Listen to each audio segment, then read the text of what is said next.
Aaron Burr. When you hear that name, what's the first thing that comes to mind?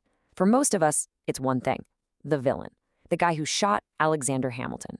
And yeah, he was a Revolutionary War hero, he was a vice president, but all of that gets overshadowed by a single gunshot. So today, we're going to try to pull apart the man from the legend. Right. This is the version of Aaron Burr that's basically burned into our brains. The bad guy who killed Alexander Hamilton. It's a moment that's everywhere, in history books, stories, and, let's be real, a massive Broadway musical. But you have to wonder, how on earth did it get to this point? I mean, we're talking about two of the most powerful men in the entire country, standing on a field at dawn with pistols. It just seems insane.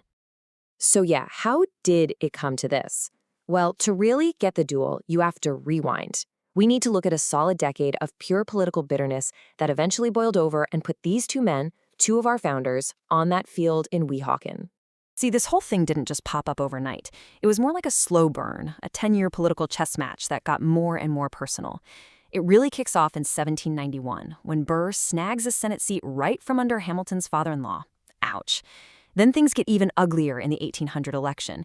Hamilton literally lobbies against Burr to make sure he doesn't become president. By 1804, Hamilton's not even being subtle. He's just out there calling Burr a dangerous man. But the real tipping point? A letter gets published mentioning Hamilton's, and I quote, despicable opinion of Burr. In that world, for a man of honor, having that out in public, well, that was something you just couldn't let slide. Now, I know what you're thinking. A duel? It sounds completely nuts to us today, right? Just talk it out.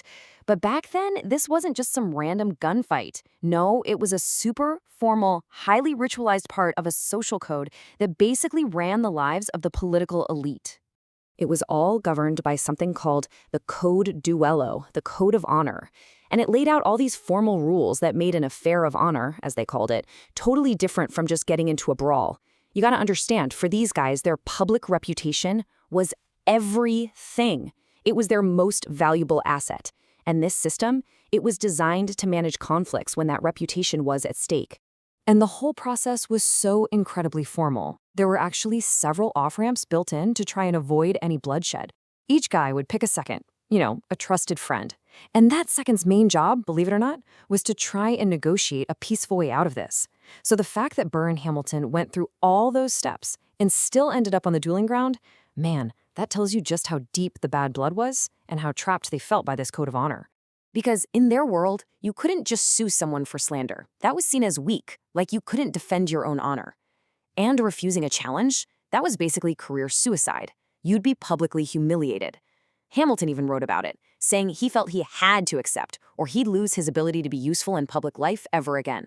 So for both of these guys, everything, their careers, their reputations, everything was on the line. Okay, but here's where the story gets really complicated.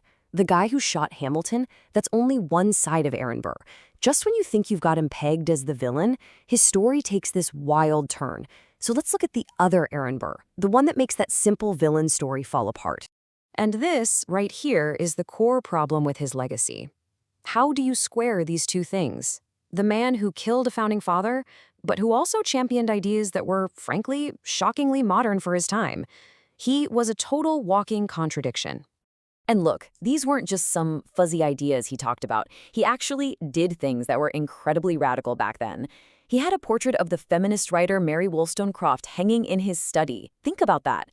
He insisted his daughter, Theodosia, get an education just as good as any man's, studying Latin and rhetoric. And in his political life, he built this whole machine in New York designed to get working-class guys, the common man, the right to vote. That was a huge deal. So the duel completely tanks his political career, at least in the East. But Aaron Burr's ambition, well, it was relentless. So he headed west. And that's where he walks right into the biggest scandal of his entire life. Okay, so it's 1805. Burr is traveling down the Ohio River, meeting with people, gathering support for some kind of mysterious military adventure. But what was the plan? I mean, seriously, what was he trying to do? Was he going to create his own country out of the Louisiana Territory? Was he planning to invade Spanish Mexico? The wild thing is, even today, historians still argue about what his real goal was. Well, whatever the plan was, it all fell apart when his main co-conspirator, a guy named General James Wilkinson, betrayed him. And this Wilkinson, what a piece of work. He was famously corrupt, and get this, was also a secret agent for Spain. He rats Burr out to President Thomas Jefferson. Now, Jefferson already couldn't stand Burr, so he immediately declares him a traitor.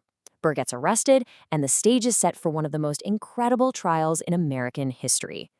The whole thing came down to the Constitution's super specific definition of treason. See, the founders were really worried about future leaders using treason charges just to get rid of their political rivals like kings used to do, so they set the bar for conviction incredibly high. It wasn't enough to just plan something treasonous. You had to actually commit an overt act of war. And, this is the key, two separate people had to witness that same act. The judge in the case was the one and only Chief Justice John Marshall, and he took that definition very, very literally. The prosecution's big overt act was this gathering of armed men on an island. But here's the problem for them. Aaron Burr wasn't actually there. He was miles and miles away. And since the prosecution couldn't find two people who witnessed Burr himself committing an act of war, Marshall basically told the jury, you have to acquit him. And so they did. Not guilty. So he was legally a free man, but his reputation? It was completely destroyed. Burr spent the rest of his life living with the fallout from his own ambition, a life filled with political ruin and, sadly, deep personal tragedy. And maybe the most devastating blow of all came in 1812. His daughter, Theodosia, the one he had poured everything into, educating her to be his equal, was sailing to meet him after he'd been in exile in Europe. Her ship just vanished at sea. She was never seen again. You can only imagine. That loss just haunted him for the rest of his days. When you look at his whole life, it is just one big study in contradiction.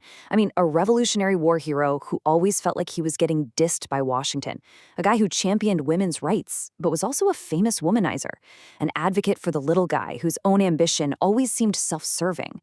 It's these dualities, these constant push and pulls that make him so fascinating and honestly so hard to pin down. So where does that leave us? In the end, you just can't slap an easy label on Aaron Burr. He was brilliant, he was progressive, and he was deeply, deeply flawed. His story is so much more than just a duel or a weird conspiracy theory. It really makes you think about how we remember our past. It forces us to ask a really tough question. How does history decide who gets to be the hero and who's stuck playing the villain?